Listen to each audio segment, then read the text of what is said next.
Hoje nós vamos usar uma palavra bem conhecida, que é o Salmo 125. Daqui a pouco vamos fazer a oração da família. E esse salmo, eu creio que ele nos ajuda a confiar. Na vida tem as lutas, tem as dificuldades, as barreiras, todo mundo enfrenta. E principalmente nas famílias, que mais enfrenta. E nós precisamos de uma coisa: fé. Fé em Deus. Não é em outra coisa não. É fé em Deus. As pessoas têm colocado a fé em muitas coisas. Às vezes muitas vezes a fé em homens. Nossa fé tem que estar em Deus, que traz segurança. A fé em Deus, ela traz segurança. Você conhece muito bem esse salmo, eu creio, pelo menos o primeiro versículo, já que ele é muito citado. Ele diz assim: os que confiam no Senhor serão como o monte de Sião, que não se abala, mas permanece para sempre. Sião, nós sabemos que quando fala Sião, ali era a região, mas e tinha os montes. Mas quando a Bíblia trata de Sião, está falando ali de Jerusalém, está falando daquele povo, de toda uma cidade. Agora, ele diz assim: os montes de Sião. Quem confia em Deus é como os montes, que não se abalam. Isso significa uma coisa: que vai haver motivos para se abalar. Não pense você, não se engane, não crie na sua cabeça um mundo de ilusão, que por você ser de Deus, não vai vir momentos de te abalar. Vão vir sim. A vida proporciona. Não é à toa que Jesus, dentro de todo o ensinamento, ele termina o ensinamento para os discípulos falando assim: olha, no mundo tereis aflições, mas tende bom ânimo, eu venci o mundo. E antes disso ele diz assim: digo-vos isto para que tenhais paz em mim. A nossa paz, ela não pode vir apenas dos momentos favoráveis. Está tudo bem, está tudo bom, está tudo correndo bem, eu estou com completa paz. Essa paz, ela é momentânea.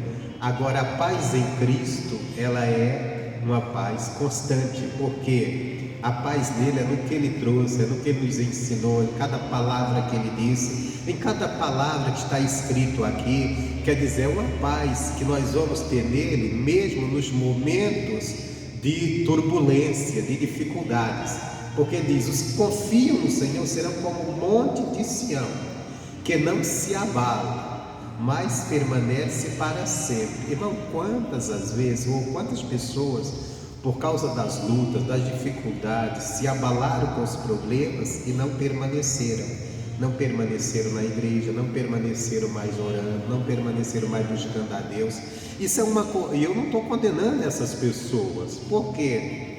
Porque isso é uma coisa natural nossa. Quando a luta está muito grande, ou quando nós olhamos ao nosso redor e não vemos saída, às vezes o que vemos é uma coisa, vamos dizer assim, uma nuvem negra, bate um desânimo, bate uma vontade de não mais lutar. Porque existem sonhos, planos e desejos. Tem momentos na vida que só nos restam os desejos. Os planos se vão, porque você não vê com o que planejar. Os sonhos também. Aí te resta só o desejo que mude, o desejo que as coisas melhorem, o desejo que não aconteça o pior. E é nessa hora que você pode querer parar. É nessa hora que você pode querer desistir de tudo e deixar, sabe aquela canção de um cantor famoso aí? Deixa a vida me levar. Aí você deixa a vida me levar. Só que quando nós deixamos a vida nos levar, ela nos leva para o pior que puder.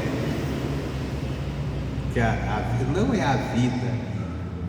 Quando diz deixar a vida me levar, é deixar o rumo do mundo me levar. Não. Aí nós precisamos confiar em Deus para não nos abalarmos e permanecer firme buscando a Deus, crendo que o nosso Deus tem uma solução. Nós podemos citar o profeta Abacuque, que ele chegou e disse o seguinte, deixa eu pegar aqui Abacuque, não estava dentro desse plano de pregação hoje Abacuque, mas vem, isso é muito importante. Abacuque capítulo 3, você pode ir no índice da Bíblia se você tiver dificuldades, que fica mais fácil de você encontrar, ou também não vamos demorar. Abacuque capítulo 3, você que também já conhece muito bem isso, que ele diz o seguinte, ele faz uma oração, né? Deixa eu pegar aqui.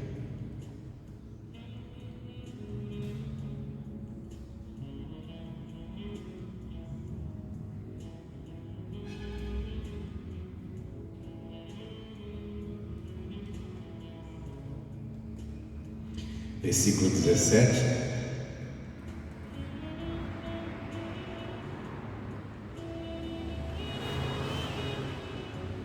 Eu vou pegar o versículo 16, porque o versículo 16 mostra a condição que se encontrava o profeta.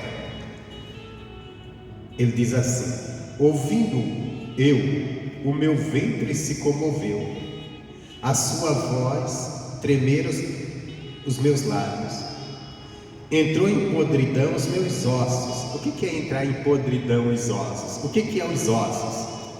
Os ossos é a estrutura que segura o corpo. Se estiver podre, você desmoronou. Lógico que isso aqui é uma linguagem alegórica, né? Então, os meus ossos, quer dizer, acabou minhas estruturas. Então você vê que a situação não era boa.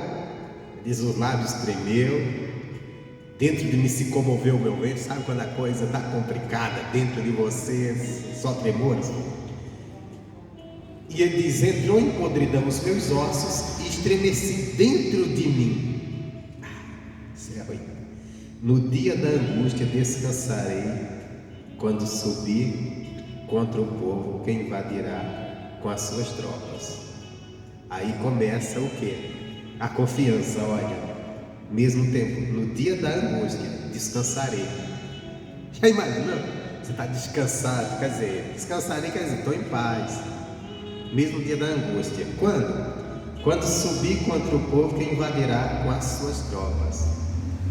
Aí ele fala, porque ainda que a figueira não floresça, é o versículo 17, nem haja fruto na vide, ainda que a decepcione o produto da oliveira,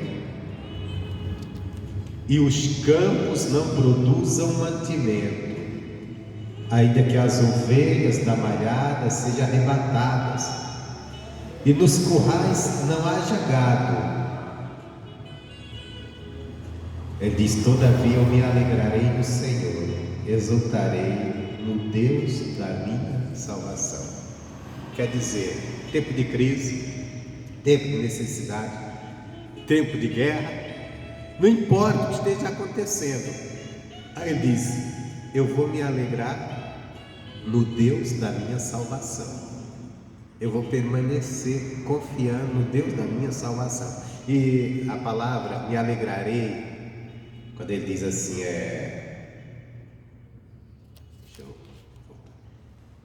todavia, versículo 18, todavia me alegrarei no Senhor e exaltarei no Deus da minha salvação. Vou me alegrar no Senhor. Quer dizer, não tem motivos, não tem mais motivo para se alegrar, não tem mais motivo para ter alegria, mas vou me alegrar no Senhor. O que é se alegrar no Senhor? Se alegrar na sua palavra, se alegrar no que Ele diz, se alegrar que, independente de qualquer situação, Deus é um Deus de salvação. Deus vai me salvar, Deus vai me ajudar, Deus não vai me deixar perecer no meio desse caos todo que está acontecendo, porque Ele descreve um caos. Ele descreve um caos na agricultura, ele descreve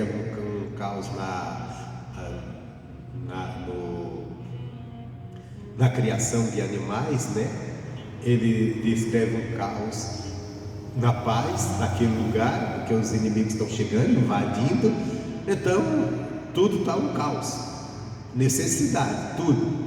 Mas ele diz: eu vou me alegrar em Deus, eu vou exultar, quer dizer, vou exultar, vou ter muita alegria, prazer no Deus da minha salvação. Quer dizer, eu vou confiar, Deus não vai me deixar perecer. Poxa, eu estou olhando, está um caos, mas Deus vai me guardar nesse caos, em meio a esse caos. Voltando ao Salmo 125, então os que confiam no Senhor, o segredo é confiar, a gente confiar em Deus. Isso nós temos que trabalhar o nosso interior, irmãos, porque o nosso estado natural é de não confiar. Por quê? Nós somos guiados naturalmente pelos nossos sentidos, o que nós vemos, o que nós sentimos, o que nós ouvimos, e às vezes o que nós estamos ouvindo não é bom, as notícias que nos chegam, o que nós vemos às vezes está pior ainda. Então às vezes o quadro que está se desenhando não é bom, mas nessa hora nós temos que confiar em Deus. Confiar, Deus vai me guardar, Deus vai cuidar de mim, Deus vai me abençoar. E mesmo quando você vê o caos, você continuar: não, vou me alegrar aqui em Deus, nas promessas dele, ele vai me dar, ele vai me guardar, ele é um Deus de salvação, ele vai me salvar dessa situação, ele não vai me deixar perecer nessa situação, ele reina, ele está no domínio, ele não vai, eu vou confiar nele, ele vai cuidar de mim, eu vou confiar na palavra dele, tudo que ele disse na sua palavra. É isso que nós precisamos. Aí ele diz assim: então são como os montes, não se abalam, permanece para sempre. Versículo 2: assim como estão os montes à roda de Jerusalém, assim o Senhor está em volta do seu povo, desde agora e para sempre. Olha que coisa maravilhosa. A gente tem uma primeira coisa, isso aqui é um ponto, nós temos que viver aquilo que o Salmo 100 diz. Olha o que o Salmo 100 diz. Está aqui perto, você não vai gastar muito tempo para chegar lá. Eu estou gastando, mas estou voltando aqui para não perder. O Mário deixou um dedo segurando aqui, aí eu estou voltando de página em página. Mas se você, acho que até se tivesse fechado, seria mais fácil depois eu voltar. Ele diz assim, Salmo 100: celebrai com júbilo ao Senhor todas as terras, quer dizer, todas as nações. Servi ao Senhor com alegria e entrai diante dele com canto. Sabei que o Senhor é Deus, foi Ele que nos fez, e não a nós mesmos. Somos povo seu e ovelhas do seu pasto. Nós temos que guardar isso, ou melhor, nós temos que nos posicionar dessa maneira, como povo de Deus, como ovelhas do pasto dele. Então nós não temos que comer em outro pasto. Nós temos que comer no pasto do Senhor. Quando eu digo comer em outro pasto, para você entender, eu creio que você entendeu, mas deixando mais claro, de repente uma vez uma senhora, lá em Fortaleza, ela falou para mim, assim, eu estava pregando sobre Jesus, comer, se alimentar de Jesus, e ela disse assim: poxa, eu ficava preocupado, como é comer de Jesus, como é comer e se alimentar dele? Eu estava explicando: não, se alimentar é da inspiração que vem da palavra, do ensinamento dele. Isso é a forma de comer. Então, quer dizer, somos ovelhas do seu pasto. Qual é o pasto de Deus? O pasto de Deus é a palavra. O pasto de Deus é os conselhos dele, o ensinamento dele. Porque o mundo tem outro pasto para nos dar. O mundo tem as suas filosofias, suas ideologias, as coisas que eles defendem como certo. Tem tudo isso. Algumas coisas são certas, mas outras são muitas erradas perante a palavra de Deus. Não vou dizer que tudo é errado, porque o ser humano tem algo chamado consciência. Às vezes na consciência ele acerta algumas, mas na maioria acaba errando. Então a gente tem que comer do pasto de Deus. Tem muita gente aí trazendo o seu pasto e querendo te levar para o pasto dele. Tem muita gente, aliás, o mundo inteiro está sempre tentando te levar para o pasto, e eles têm argumentos fortes, argumentos que você vai olhar e dizer: não é que ele tem razão? Tem, irmãos, segmentos que tem para a sociedade, para a humanidade, Nós vemos, a humanidade é cheia de segmentos, pessoas com ideologias que chegaram, algumas até que dominaram o mundo. Por exemplo, vamos pegar na área política, o comunismo já chegou a dominar um país inteiro, ou partes, e até hoje domina alguns países, e tem ali os seus ensinamentos dentro daquilo. Já teve o fascismo que dominou a Itália um tempo, lá anos atrás. Teve o Hitler também com a sua maneira. Tudo isso é maneira de pensamentos. Ele ensinou uma nação inteira, ele conseguiu convencer a nação inteira que aquilo era bom, e trouxe até, diz, a princípio, benefício para aquela nação, por isso que o povo se voltaram para ele. Mas no final deu no que deu, e todas as coisas que os homens colocam e querem pôr em prática, às vezes dizendo que outro, isso é bom, dizendo para você isso é bom, tem que ser dessa maneira. Sempre, se não tem a palavra de Deus, se não é pasto de Deus, é pasto de homem, pode e vai levar no final para a destruição. Se não, mesmo que leve para uma grande prosperidade financeira, mas não pode levar para o lugar, para os céus. Nenhum pasto de homem, nada que você se alimenta do homem, de ensinamento do homem, de filosofia do homem, de ideologia de homem, não pode levar. Só Jesus pode levar, só o pasto de Deus, que é a palavra dele. Então nós temos que ser o povo dele, rebanho dele, que se alimenta do seu pasto. Aí as pessoas até lá fora dizem, vocês querem segregar, querem ficar separados. Mas tem que saber essa separação mesmo, não é separação de, vamos dizer, separar do mundo assim, não me misturo com ninguém, mas naquela maneira de pensar, na sua maneira de agir, na sua maneira de se conduzir na vida. Se conduzir pela palavra de Deus, se conduzir pelo aquilo que nós nos alimentamos da palavra de Deus. Tem que haver essa separação. Jesus, ele não veio, é engano das pessoas achar que Jesus veio ao mundo para unir as pessoas, unir assim de uma maneira que as pessoas estejam tudo pensando, porque o mundo vai haver uma desunião, porque o mundo está em pecado. O mundo está no pecado. A palavra de Deus é santidade. Então vai haver separação. Por isso que a Bíblia diz, sai do meio deles, o povo meu, que aí eu serei o vosso Deus. Sai do meio deles. Não é sair do meio fisicamente, nós vamos estar convivendo com as pessoas. Logicamente, esse separar não é você ficar julgando as pessoas, não é você ficar brigando com as pessoas, condenando as pessoas, toda hora falando mal dela. O que você está fazendo? Não, nós não temos, nós temos que levar a palavra, viver a palavra. Agora, logicamente, que com certeza você pode até se considerar uma pessoa má pelo mundo, por você não apoiar, não aprovar o que eles aprovam. O próprio Jesus, nos seus ensinamentos, ele diz, bem-aventurados vocês, quando os homens disserem que vocês são mal pelo meu nome. Quer dizer, as pessoas dizem que você porque isso é fácil, às vezes até dentro da família. Se você chegar, por exemplo, se você chegar da tua casa, você fizer uma festa regada de bebida, de coisa, de tudo, no churrasco, bebida, aquela coisa, aquelas músicas que o mundo gosta, as pessoas vão, fulano é legal, você viu, a festa dele era ótima. Aí se você fizer uma festa e não tiver a bebida, não tiver a coisa, tem que saber. Os caras dizem assim, que festa chata. Fulano agora ficou crente, ficou chato. Lógico, isso nós também não podemos levar para o lado, nós temos que praticar sempre o amor. Não atacar as pessoas pelo que elas defendem, mas também não concordar com elas.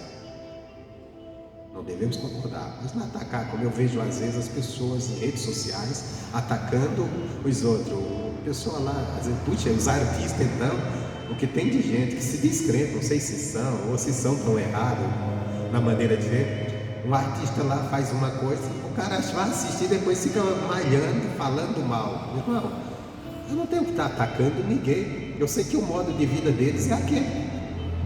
É aquele. Aliás, eu não tenho nem que acompanhar. De vez em quando eu vejo postagem de um site aí, diz que é crente, não sei se é crente ou é criador de ódio, de confusão, criticando algumas programações de televisão, essas programações meio bagunçadas.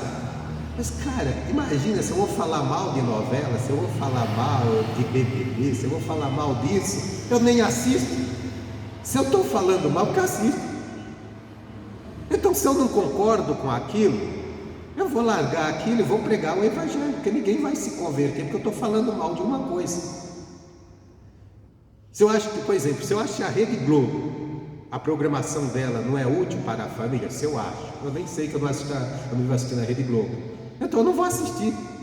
Mas não, eu vou ficar lá assistindo e malhando os caras, falando mal. Quer dizer, que justiça é essa? Que crente é esse? Acorda, desperta, vamos nos alimentar do pasto de Deus. Deixa o pasto do outro, o mundo vai se alimentar do seu pasto mesmo. Então somos ovelhas do seu rebanho, ovelhas do seu pasto, e Ele foi Deus, Ele é Deus, foi não, Ele é Deus, Ele que nos alcançou. Então assim, aí quando nós somos povo de Deus, o que acontece? Aí que vem a segurança, mesmo em meio ao caos, que Ele diz, assim como estão os montes à roda de Jerusalém, assim o Senhor está em volta do seu povo, meu irmão. Vamos nos posicionar como povo de Deus, nos alimentar do pasto dele, porque Ele vai estar ao nosso redor. Os montes, eles não mudam, vem tempestade, vem dificuldade, vem tudo. Por exemplo, num lugar ali cheio de montes, ali vem tempestade, vem chuva, vem relâmpagos, vem trovão, o monte continua lá, ele não muda nada. A mesma coisa Ele está dizendo, olha, se você pertence ao povo de Deus, Deus está ao teu redor, independente do que esteja acontecendo, Ele não muda, Ele está cuidando de você, Ele está te cercando, Ele está te guardando. Amém, Jesus? Isso aqui lembra aquele caso de Eliseu, que o rei da Síria veio cercar a cidade que estava Eliseu. Veio não, mandou o exército, cercou, e justamente para prender Eliseu, porque Eliseu sabia dos planos dele contra Israel e passava para o rei de Israel. O rei de Israel se desviava e não caía na armadilha do rei da Síria. Aí o rei da Síria disse, esse profeta está me atrapalhando. Mandou um exército inteiro para prender um profeta, cercou toda a cidade. Lógico que ele mandou o exército inteiro, porque ele sabia que o Israel, ele estava invadindo Israel poderia revidar se soubesse. Só que eles vieram à noite, cercaram a cidade. Quando foi de manhã, de madrugada, acordou o rapaz que ajudava Eliseu. Tem um ditado popular nosso que diz assim, né? Deus ajuda a quem cedo madruga, né? Esse rapaz madrugou. Esse ditado não é muito certo não, porque às vezes quem cedo madruga, mas madruga sem fé, é só para ver coisa ruim e anunciar coisa ruim. Agora eu lembrei de um caso, isso é uma piada, né? Uma historinha para ilustrar, que disse que um camarada levantou cedo, né? Lá na roça, aí pegou aquele estradão de areia, ele e o filho. Aí ele chegou, na hora que ele ia andando na estrada, olhou, aí tinha uma nota de 100 reais. Ele achou 100 reais. Ele pegou os 100 reais e olhou para o filho e disse, está vendo, filho? Deus ajuda quem cedo madruga. Quer dizer, se eu não passo tão cedo eu não encontrava. Aí o filho falou assim, pai, mas quem perdeu passou mais cedo que o senhor. Então eu não vou te ajudar. Deus ajuda quem anda na palavra dele, quem confia nele, quem crê nele. Então não se iluda não. Você pode levantar muito cedo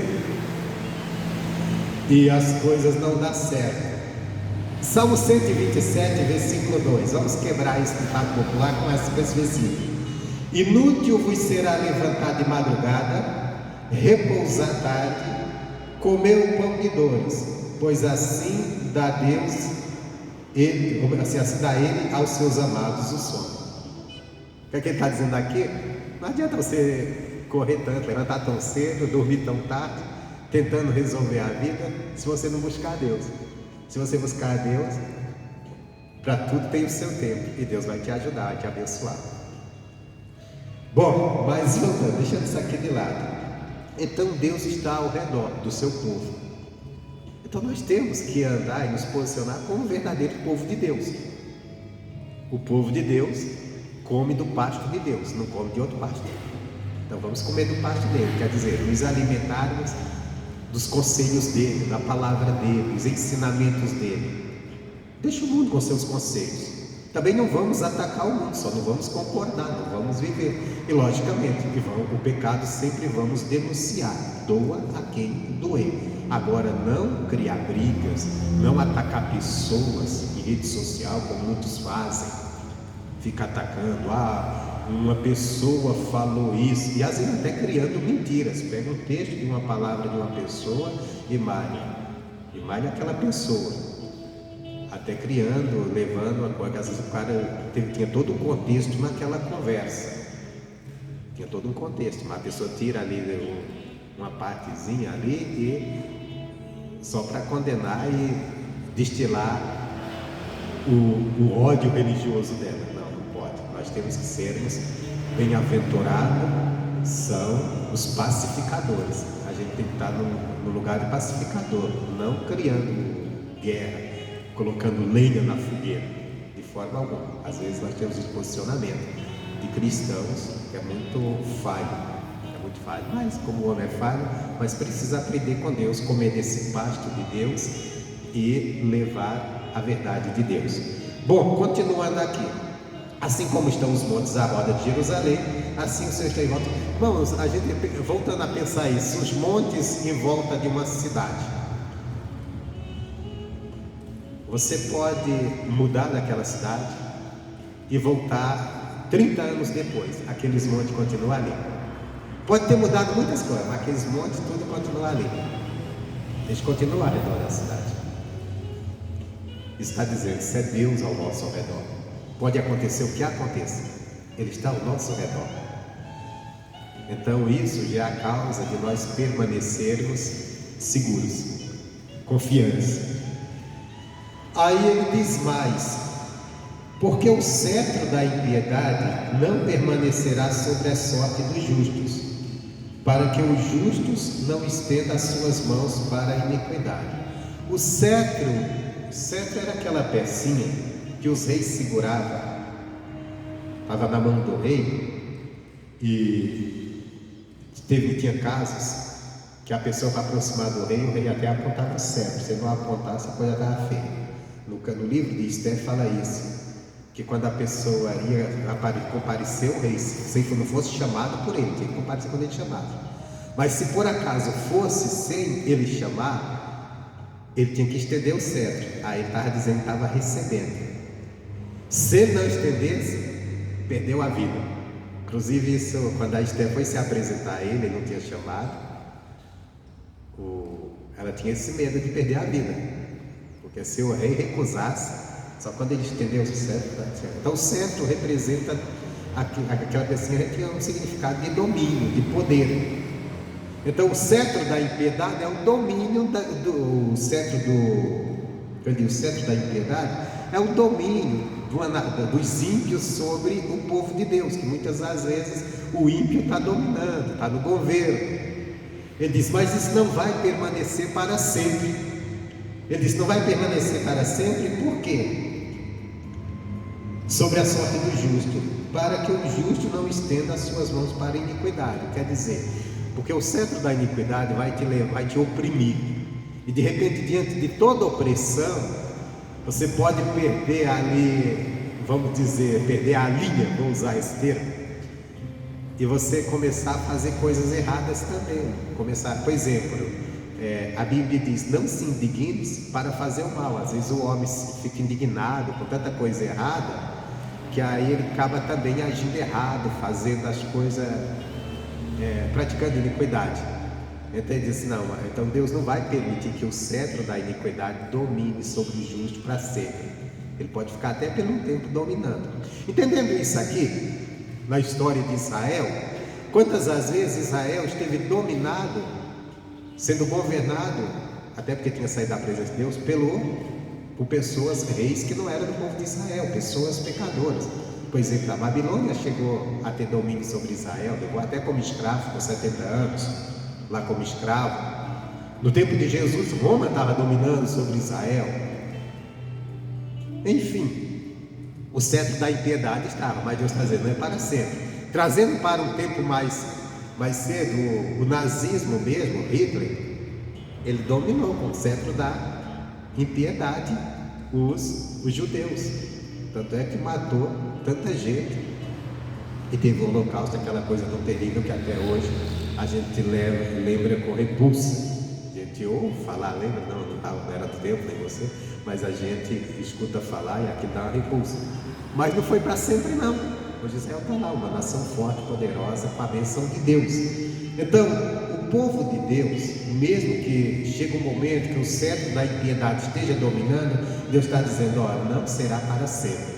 E não será para sempre, por quê? Porque Deus diz: não posso deixar eles nessa opressão, porque a impiedade sempre vai oprimir. E a Bíblia diz que a opressão faz enlouquecer até o sábio.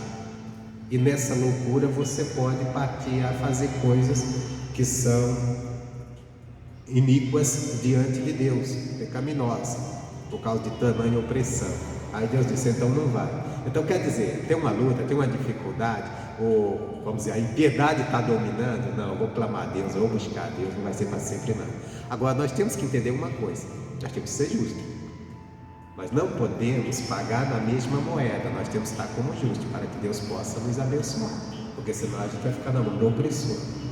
Eu acho que isso até é bom para nesses tempos que nós estamos vivendo no país mesmo, que é tanta confusão, tanta coisa, uma confusão que está, os cristãos saber se posicionar como justo na palavra de Deus, sem ferir a palavra de Deus. Eu não concordo com o pecado, eu não concordo com algumas coisas, eu posso não concordar, mas eu não posso também agir de acordo com quem me ataca, porque aí eu vou perder minha posição de justo, aí o cetro da impiedade vai dominar mesmo. Mas se a gente for justo, Deus não vai deixar para sempre.